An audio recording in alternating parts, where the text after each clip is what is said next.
ይህ ሰው ጡረታ ሊወጣ የመጨረሻ በረራውን እያደረገ ያለ አንጋፋ ፓይለት ነው። ነገር ግን በበረራ ላይ ያለ በአንድ መንገደኛ ስህተት ምክንያት በአውሮፕላኑ ላይ አስፈሪ ፍንዳታ ይከሰታል። አውሮፕላኑ ተከስክሶ ውቅያኖስ ውስጥ ቢሰምጥም ከደረሰው አስፈሪ አደጋ የተረፉት ጥቂት መንገደኞች ግን እውነተኛው ሲኦል ገና አሁን እንደሚጀምር አላወቁም። ምክንያቱም ከተከሰከሰው ፍርስራሽ በስተጀርባ ትላልቅ ነጭ ሻርኮች አንድ በአንድ ሊበሏቸው ይመጣሉ። እንኳን ወደ ዮዮ ሪካፕ በደህና መጣችሁ። ዛሬ ዲፕ ዋተር የተባለውን በ2026 የወጣ ልብ አንጠልጣይ ፊልም ይዘንላችሁ መጥተናል። እስከ መጨረሻው አብራችሁን ቆዩ። ሪካፑን ከመጀመራችን በፊት ግን ቻናሉን ሰብስክራይብ ማድረጉን አይርሱ።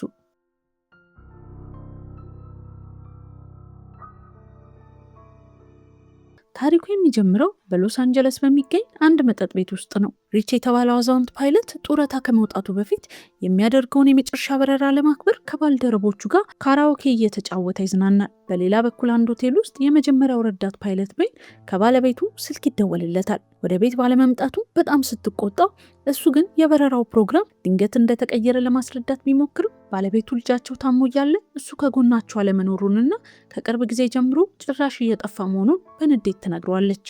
እውነታው ግን ቤን ወደ ቤቱ ላለመሄድና ቤተሰቡን ላለማየት ሲል ሆን ብሎ ረጅምና የተለያዩ የበረራ ፕሮግራሞችን ራሱ እየመረጠ ይሄድ ነበር። በማግስቱ ጠዋት በአውሮፕላን ማረፊያው ውስጥ ዳን የተባለ መንገደኛ በተከለከለ ቦታ ሲጋራ በማጨሱ በኤርፖርቱ ሰራተኛ ማጨስ እንደማይቻል ይነገረዋል። ነገር ግን ሰራተኛዋ ዞር ስትል ወዲያውኑ ሁለተኛ ሲጋራ ይለኩሳል። በእጁ የያዘውን ታብሌት ቻርጅ ሊያልቅበት ስለነበርም ታብሌቱን ከፓወር ባንክ ጋር አያይዞ ሁለቱንም በአንድ ላይ በሻንጣ ውስጥ ይከታቸዋል። ሻንጣውን ለማስረከብ ቼኪን ሲያደርግ ሰራተኛዋ ሻንጣ ውስጥ ባትሪ እንዳለ ስትጠይቀው እሱ ግን የለም ብሎ ያዋሻታል። በዚህ መሃል ረዳት ፓይለቱ ኮራ የተባለች ልጅ በፕሌን መብረር በጣም እንደምትፈራ ለአባቷ ስትናገር በአቅራቢያቸው ነው ይሰማታል። አባቷ ዴክላን ሊያረጋጋትና ሊያጽናና ቢሞክርም አይሳካለትም። ቤን ወደ እነሱ ቀረብ ብሎ ከአውሮፕላን በረራ የበለጠ በምድር ላይ አደገኛ የሆኑ ብዙ ነገሮች እንዳሉ ሊያስረዳት ይሞክራል። ትቷቸው ከሄደ በኋላ የኮራ የእንጀራ እናት ጃ ፊል ለተባለው ትንሽ ልጇ መከታተያ ልብሱ ላይ ታደርግለታለች። በመቀጠልም በራሷ ስልክ ላይ መከታተያ አፕሊኬሽኑን ትከፍታለች። የኢሜሉና የአፑ መግቢያ ፓስወርድ ደግሞ የልጇ የፊኔ ልደት ቀን ነበር።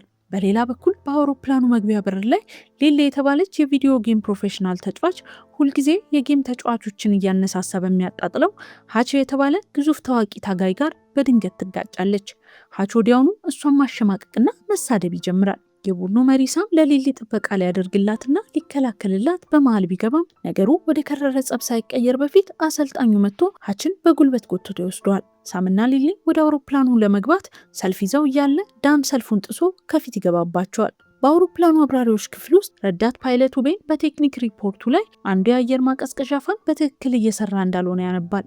ይህ ብልሽት ሳይስተካከል አውሮፕላኑ መነሳት የለበትም ቢልም ነገር ግን ዋናው ፓይለት ሪች አንድ በተን በመጫን ፋኑን ሪሴት ያደርገውና መነሳት እንችላለን በማለት ይወስናል። ረዳት አብራሪው ከመነሳታቸው በፊት ተጨማሪ የክንፍ መቆጣጠሪያ ፍተሻዎችን ሲያደርግ ፓይለቱ ነገር አታብዛ፣ ከልክ በላይ እያሰብክ ነው በማለት ይናገረዋል። አውሮፕላኑ ተነስቶ በአየር ላይ ከተረጋጋ በኋላ ሪች ለቤን ቅድም ስለተቆጣው ልመታክ ነበር ብሎ በቀልድ ይነግረዋል። ቤን ቀደም ሲል ከአየር ኃይል የተባረረውና በእድሜው ትልቅ ቢሆንም እስካሁን ዋና ፓይለት መሆን ያልቻለው በዚህ የቁጣ ባህሪውና ሰዎችን በመምታቱ ምክንያት ነበር። ከጥቂት ጊዜ በኋላ አውሮፕላኑ በድንገት በትንሽ የአየር መታወክ ይናወጣል። ነገር ግን ለጥቂት ሰከንድ ብቻ ስለነበር ወዲያውኑ ወደ ነበረበት ሰላም ይረጋጋል። በመንገደኞች ክፍል ውስጥ ማት የተባለ ወጣት ዞዬ የተባለችውን ቆንጆ የበረራ አስተናጋጅ በትኩረት ይመለከታታል። አብራ የተቀመጠችው ጓደኛው ቤኪ ግን ለሷ በፍጹም አትመጥናትም፣ ምክንያቱም አንተ በውበት ደረጃ 5 ነህ፣ እሷ ግን 9 ናት በማለት ታሾፍበታለች። በሌላ በኩል ሊሊ ለሳም የጻፈችለትን የፍቅር ደብዳቤ ለማንበብ ለምን እንደፈራት ጠይቋለች። እሱም አውሮፕላኑ መሬት ላይ ሲያርፍ እንደሚያነበው ቃል ገብቶላት ወደ መጸዳጃ ቤት በመሄድ ደብዳቤውን በተደበላለቀ ስሜት ይመለከተዋል። በመቀጠል ዴክላን ለልጁ ኮራ ከእንጀራ እናቷና ከወንድሟ ጋር ጥሩ ግንኙነት እንዲኖራትና ደግ እንድትሆን ይነግራታል። እሷ ግን ኤርፎን አድርጋ ችላ ትለዋለች። ከዛም አባቷና የእንጀራ እናቷ እየተሳሳሙ አብረው ወደ መጸዳጃ ቤት ይገባሉ። በዚህ መሃል የትንሹ ፊን ታብሌት ቻርጅ ሙሉ በሙሉ ይዘጋል። ከዛም እናቱ የት እንዳለች እህቱን ሲጠይቃት ከአውሮፕላኑ ጀርባ ባለው የዋና ገንዳ ውስጥ ናቸው በማለት በቀልድ ትዋሻለች። እሱም እውነት መስሎ ፍለጋ ሲሄድ ፕሌን ውስጥ ይጠፋል። ማትም ይህንን አይቶ አጠገቡ እንዲቀመጥ ይጋብዘውና በስልኩ ጌም ያሳየዋል። ከጥቂት ደቂቃዎች በኋላ ኮራ ብቸኝነት ስለተሰማት ወላጆቿ ያሉበትን የመጸዳጃ ቤት በር ለማንኳኳት ትሄዳለች። በዚህ መሃል በአውሮፕላኑ የታችኛው የሻንጣ ማስቀመጫ ክፍል ውስጥ የዳን ፓወር ባንክ ከልክ በላይ ሞቆ በመፈንዳት እሳት ያስነሳል። እሳቱን በፍጥነት በአካባቢው ወደሚገኙ ሌሎች የላስቲክ ሻንጣዎች ሲሰራጭ በአብራሪዎች ክፍል ውስጥ የአደጋ ደውል ጮኸ። ቤን ወዲያውኑ የአውቶማቲክ እሳት ማጥፊያ ስርዓቱን ቢያነቃቀውም በትክክል አይሰራም። በመቀጠል ለበረራ ቁጥጥር ማዕከል በመደወል በአቅራቢያቸው በሚገኝ አውሮፕላን ማረፊያ አስቸኳይ የማረፊያ ፍቃድ ያገኛል። ሁለቱ የበረራ ሰራተኞች የእሳት ማጥፊያ ይዘው ወደ ሻንጣው ክፍል ቢገቡም እሳቱ በጣም ስለበረታ ሊቆጣጠሩት አልቻሉም። በድንገት አውሮፕላኑ በኃይል ተናውጦ ሲያዘነብል ተጭኖ የነበረው የሻንጣ ኮንቴነር ተንሸራቶ ከጋዝ ታንከሩ ጋር ይጋጭና ከፍተኛ ፍንዳታ ይከሰታል። ከዛም አንዱ የጋዝ ታንክ የአውሮፕላኑን የታችኛውን ግድግዳ በስቶ ይወጣል። በዚህ ምክንያት በአውሮፕላኑ ውስጥ ያለው የአየር ግፊት ሙሉ በሙሉ ሲበላሽ አውሮፕላኑ በከፍተኛ ፍጥነት ወደ ታች መውረድ ይጀምራል። ሌላኛውም የጋዝ ታንክ ወለሉን በስቶ ወደ መንገደኞች ክፍል ተወርውሮ ሲገባ የአንድም መንገደኛ ጭንቅላት መጥቶ ወዲያውኑ ይገድለዋል። በመጸዳጃ ቤት ውስጥ የነበሩት ጃያና ዴክላን በአደጋው ምክንያት ከመስታወቱ ጋር ተጋጭተው ራሳቸውን ውስጥ ይወድቃሉ። የአየር ግፊቱ በመጥፋቱ ምክንያት ልዩ ልዩ እቃዎችና ወንበሮች በአየር ላይ መብረር ይጀምራሉ። ኮራ በተበሳው አውሮፕላን ግድግዳ በኩል ወደ ውጭ ልትወጣ ስትል ሊሊ በሰከንድ ልዩነት ሮጣ እጇን በመያዝ ከሞት ታተርፋታለች። ከዛም ሁሉም ሰው የኦክሲጅን ማስክ ያደርጋል። ከጥቂት ደቂቃዎች አስፈሪ መናወጥ በኋላ ፓይለቱ ሪች አውሮፕላኑ ደህንነቱ በተጠበቀ ከፍታ ላይ በማምጣት እንዲረጋጋ ያደርገዋል። በመቀጠል ለመንገደኞች ስለተነሳው እሳት በማይክሮፎን በመግለጽ ወደ ጓም ኤርፖርት እየተጓዙ እንደሆነና እንዲረጋጉ ይነግራቸዋል። ሳም ከመጸዳጃ ቤት ወጥቶ ወደ ሊሊ ለመሄድ ቢሞክርም አስተናጋጇ ዞይ መንቀሳቀስ አደገኛ ስለሆነ በአቅራቢያው ባለው ወንበር ላይ እንዲቀመጥ ታስገድደዋለች። ሁሉም ሰው በተጨነቀበት በዚህ ሰዓት ዳን የተባለው ሰው ማንም ሳያው ሲጋራ ለማጨስ ወደ መጸዳጃ ቤት ይሄዳል። በድንገት በሻንጣው ክፍል ውስጥ የነበረው ኮንቴነር በፍንዳታው በተፈጠረው ቀዳዳ በኩል ወደ ውጭ ወጥቶ የአውሮፕላኑን ቀኝ ሞተር ይመታዋል። ሞተሩም ወዲያውኑ በእሳት ይያያዛል። አስተናጋጇ በፍጥነት ዳንን ከመጸዳጃ ቤት አውጥታ ወደ ወንበሩ ትመልሷለች። ብዙም ሳይቆይ እየነደደ ያለው ሞተር ተገንጥሎ ሲሄድ የአውሮፕላኑን ግድግዳም ጨምሮ ይወስደዋል። በዚህም ምክንያት በርካታ መንገደኞች ከወንበራቸው ወደ ውጭ ተበታትነው ይሞታሉ። በአብራሪዎች ክፍል ውስጥ ቤን ግማሽ ያሉ የቁጥጥር መሳሪያዎች መስራት ማቆማቸውን ያስተውላል። ይበልጥ ቅርብ የሆነ ኤርፖርት ቢጠይቅም በአካባቢው ውቅያኖስ እንጂ ምንም ነገር አልነበረም። በዚህ ጊዜ ኮራ አባቷን ለመፈለግ ስትሮጥ የበረራ አስተናጋጇ ፔኒ አቅፋ ትይዛታለች። ሁለተኛው ሞተርም እሳት መያዝ ስለጀመረ ሪች ለመንገደኞቹ ለአደጋ ዝግጁ እንዲሆኑ ይነግራቸዋል። ህዝቡም ወዲያውኑ ማልቀስና መጸለይ ይጀምራል። አውሮፕላኑ በከፍተኛ ፍጥነት ወደ ታች እየወረደ እያለ ፓይለቶቹ በምን አይነት የቴክኒክ መንገድ ውሃው ላይ ማረፍ እንዳለባቸው ይከራከራሉ። በመጨረሻም በሪች ከፍተኛ ጥረት ምክንያት አውሮፕላኑ ውሃው ላይ በተሳካ ሁኔታ ያርፋል። ነገር ግን በውሃው ላይ እየተንሸራተተ ሲሄድ ከትልቅ የባህር ውስጥ ድንጋይ ጋር ይጋጫል። በዚህ ከባድ ግጭት ምክንያት አውሮፕላኑ ወደ ተለያዩ ክፍሎች ሲከፋፈል ብዙ ሰዎች በፍርስራሹ ተመተው ይሞታሉ። በመቀጠል አንድ ግዙፍ ማዕበል ወደ አውሮፕላኑ ሰብሮ በመግባት ክፍሉን በውሃ ያጥለቀልቀዋል። ከሰከንዶች በኋላ የሰዎች አስክሬን፣ ፍርስራሽና እሳት በውቅያኖስ ላይ ይንሳፈፋል። ከተረፉት ሰዎች መካከል ሊሊ በውሃው ላይ አንድ ፍርስራሽ ይዛ ለመቆየት ትሞክራለች። በድንገት ግን አንድ ትልቅ ሻርክ እግሯን ይዞ ወደ ውሃ ውስጥ ይጎትታታል። እሷን በከፍተኛ ትግል ራሷን አውጥታ ወደ አንድ ትልቅ የአውሮፕላን ፍርስራሽ ላይ ትወጣለች። ከአብራሪዎች ክፍል ውስጥ ቤን ሪች እንዲነቃ ለማድረግ ይሞክራል። በዚህ ጊዜ መስታወቶቹ መሰንጠቅ ይጀምራሉ። የበረራ አስተናጋጇ ፔን ወደ አብራሪዎቹ ክፍል ሄዳ ከቤን ጋር በመሆን ፓይለቱን ከወንበሩ ለማላቀቅ ይጥራሉ። እግሩ በብረት ተጭኖ ስለነበር መጨረሻው እንደሆነ አምኖ ለስራ ባልደረቦቹ ስንብት ካደረገላቸው በኋላ በሩን ቆልፈው እንዲሄዱ ይነግራቸዋል። ከዛም የቤተሰቡን ፎቶ ይዞ የሚወደውን ዘፈን እየዘፈነ እያለ መስታወቱ ተሰነጣጥቆ ይሰበራል። ውሃው ወዲያውኑ ይገድለዋል። የገባውን ውሃ በሩን ሰብሮት ቤንና ፔኒ ወደ ሌላኛው ክፍል ይወድቃሉ። እዛም አንድ የቆሰለች አስተናጋጅ አግኝተው ከወንበሩ ነፃ ካደረጓት በኋላ በክራባቱ እግሯን አስሮላት ተጨማሪ የተረፉ ሰዎችን መፈለግ እንዳለባቸው ይነግራታል። ቆይቶም በመጸዳጃ ቤት ውስጥ ጃያ ትነቃለች። ወዲያውኑ ባለቤቷ ዴክላንን ቀስቅሰው በድንጋጤ በሩን ሲከፍተው ውሃው በፍጥነት ክፍሉን ያጥለቀልቀዋል። በዚህ መሃል የአውሮፕላኑ የኋላ ክፍል ወደ ላይ ቀጥ ብሎ ቆሞ ቀስ በቀስ ውሃ ይገባበታል። ማት ለእርዳታ ሲጮህ የበረራ አስተናጋጇ ፍላሽ ላይ ትወረውርለታለች። ከዛም ትንሹን ፊን ከወንበሩ ቀበቶ ያላቅቀዋል። በአብራሪዎች ክፍል ውስጥ ቤን የአደጋ ጊዜ መገናኛ መሳሪያው በአውሮፕላኑ መካከለኛ ክፍል ውስጥ እንዳለ ያስተውላል። ፔን ዋናተኛ መሆኗን ገልጻ መሳሪያውን ለመፈለግ ፈቃደኛ ትሆናለች። እሷ ከሄደች ከጥቂት ደቂቃዎች በኋላ ኮራ ውሃ ውስጥ ሻርክ አይታ ትደነግጣለች። ሁለቱም ለማስጠንቀቅ ቢጮሁ በጣም ርቃ ስለነበር ልትሰማቸው አልቻለችም። ከዛም ፓይለቱ የአደጋ ጊዜ ጀልባ ያዘጋጃል። ለልጅቷ ብቸኛውን የህይወት አድን ጃኬት ሰጥቷት አስተናጋጇን ለማዳን በጀልባዋ ይጓዛሉ። ነገር ግን ሻርኩ አስቀድሞ በፔኒ ዙሪያ እየዋኘ ስለነበር እግሯን ነክሶ ወደ ውሃ ውስጥ ይጎትታታል። ቤን እጇን ይዞ ወደ ጀልባው ሊያስገባት ቢሞክርም ሻርኩ ግን ሰውነቷን ለሁለት ከፍሎ ይወስደዋል። በመቀጠልም ሻርኩ ወደ ጀልባው ላይ ለመውጣት ሲዘል ቤን በጀልባው መቅሰፊያ ሻርኩን በኃይል እየመታ እንዲሄድ ያደርገዋል። በአውሮፕላኑ መካከለኛ ክፍል ውስጥ አብዛኞቹ ወንበሮች ላይ አስክሬኖች አሉ። ሳም ሊሊን ቢፈልጋትም በወንበሩ ላይ ያገኘው ደም ብቻ ነው። የተረፉት ሰዎችም ምን ማድረግ እንዳለባቸው ለመወያየት በአውሮፕላኑ ቀዳዳ አጠገብ ይሰበሰባሉ። ነገር ግን የሰዎቹ ክብደት በአንድ በኩል ሲበዛ አውሮፕላኑ ከኮራል ሪፍ ላይ መንሸራተት ይጀምራል። በዚህ ምክንያት አንዲት ሴት ውሃ ውስጥ ትወድቃለች። ከዛም ጂም የተባለው ሰው በፍጥነት ይጎትታታል።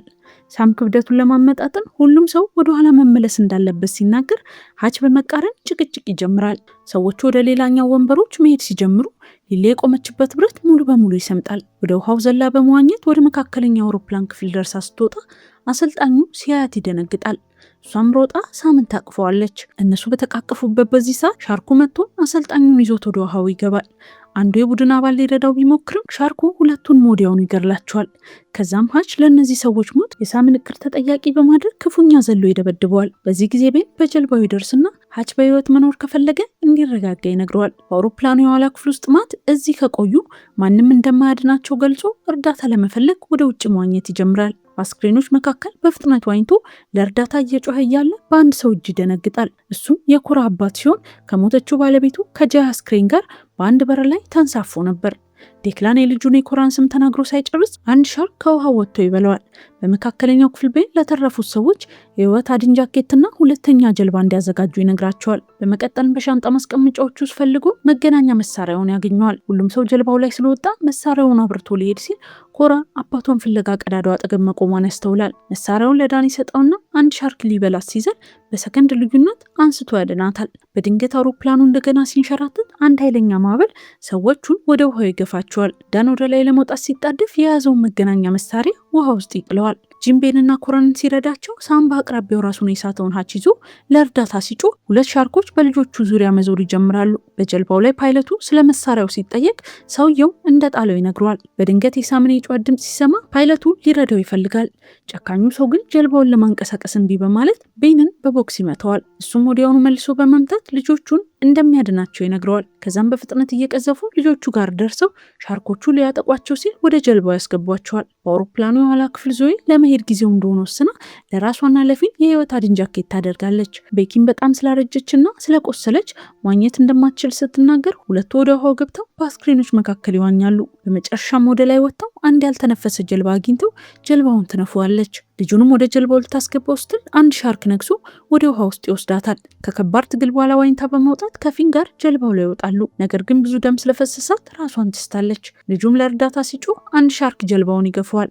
በዚህ ምክንያት ወደ ውሃ ውስጥ ይወድቃል። በሌላኛው ጀልባ ላይ ሊሊ የአውሮፕላን ድምፅ ትሰማለች። ሁሉም ሰው እጃቸውን እያወዛወዙ ቢጮሁም አውሮፕላኑ ግን ሳያቸው ያልፋል። ከጥቂት ሰዓታት በኋላ በአውሮፕላኑ የኋላ ክፍል ውስጥ ያለው ውሃ ሙሉ በሙሉ እየሞላ ይሄዳል። ቤኪ እንደማትተርፍ አውቃ የልጅ ልጇን ፎቶ በደስታ እያየች ህይወቷን ስለሞላችላት እያመሰገነቻት ትሰናበታታለች። ምሽት ሲሆን የአደጋ ጊዜ ሄሊኮፕተር ፍለጋ ይጀምራል። በአቅራቢያቸውም አንድ የቻይና አሳ መጥመጃ መርከብ መኖሩን ስላወቁ የሄሊኮፕተሩ ሰራተኞች መርከቧን እርዳታ ይጠይቃሉ። በጀልባው ላይ ሀች ሳምን ህይወቱን ስላተረፈለት አመስግኖ ለሊሊ ያለውን የፍቅር ስሜት እንዲነግራት ይመክረዋል። ትንሿ ልጅም ቤተሰቦቿን በማጣቷ ስታዝን ቤን ሁልጊዜም ከእርሷ ጋር እንደሚሆን ይነግራታል። በዚያው ቅጽበት ሄሊኮፕተሩም ያገኛቸዋል። አንዷ ዋናተኛ ጠላቂ ሴት ከሄሊኮፕተሩ ወደ ውሃው መውረድ ትጀምራለች። ሰዎቹ ስለ ሻርኮች ለማስጠንቀቅ ቢጮሁም ልትሰማቸው አልቻለችም።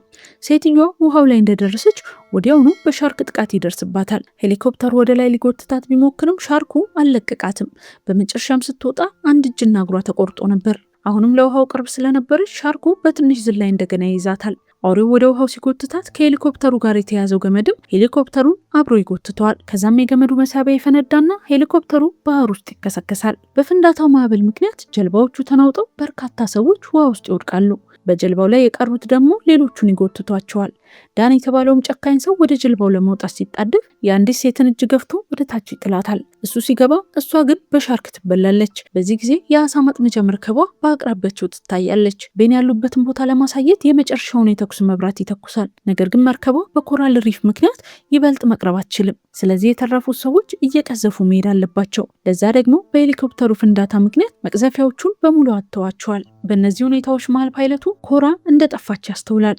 ሁሉም ስሟን እየጮሁ ሲጣሩ ጂም በአንድ ትልቅ ፍርስራሽ ላይ ቆማ ያያታል። ፍርስራሹ ሊሰምጥ ስለነበር ቤን በፍጥነት ዋኝቶ ይደርስባታል።